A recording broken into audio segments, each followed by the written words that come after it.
Marie passed away on January 5th, just 4 months shy of her 91st birthday, so she's not able to be here to tell you what Habitat meant to her, so we're going to try to do that for her.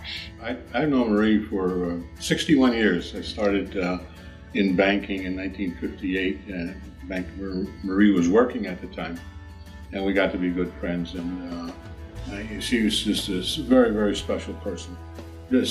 We had 16 paying and receiving tellers. We had 14 men and 1 lady, and she could handle it. And she was very compassionate, and that was the first thing that impressed me about her, and still does to this day. And she's just a wonderful people person. I remember Marie, and Gary hit the nail on the head when he said compassion. That was Marie to me. In fact, I could think of one word that really epitomizes Marie in her work with Habitat for Humanity here in Paterson is her compassion toward the people who came through our program. And I remember many times in board meetings, and that goes back many, many years, in the 80s, I believe, I first became involved with Habitat for Humanity, and Marie would always go back to the homeowner and how they were living and what was important to them. It was the compassion, and that's one of the things that I learned more that I tried to epitomize. She reminded me very much of another icon, Nettie Carter, who had that same compassion for people, something that not everybody possesses to that extent. So I'm blessed to have known her all these years.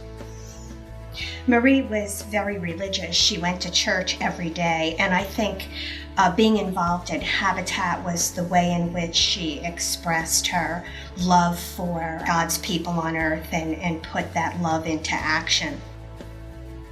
I first met Marie on Habitat's initial trip to New Orleans when we did the Katrina build, and I literally met her at the airport, and we became fast friends, and had wonderful experiences down there, from going to Mardi Gras parades when I taught Marie how to get in and fight for those beads being thrown off, and she walked away with 40 pounds of beads around her neck, carrying her little pocketbook, and making friends along the way with everybody on that crazy street as the floats were going by. But developed a wonderful friendship with her, and she was not only compassionate, but she was happy, and there wasn't a mean bone in her body, and she loved people, and when you talked to her, you knew she was listening to you and she really cared. And I knew she was a professional businesswoman, but I can see her being the only female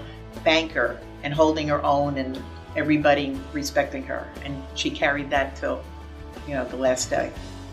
I had the privilege of serving on the Habitat board with Marie for a number of years, and she was just so passionate about the homeowners and their needs and how we could make life better for them, more comfortable and so on. And she was so understanding about the situations that they were in it from time to time, and begged the board to be, sympathetic, if you will, to these special needs. Give them an opportunity to get back on their feet. And we really respected her because it came from her heart, and she meant it, and she really worked hard to keep all the families together and pro-Habitat.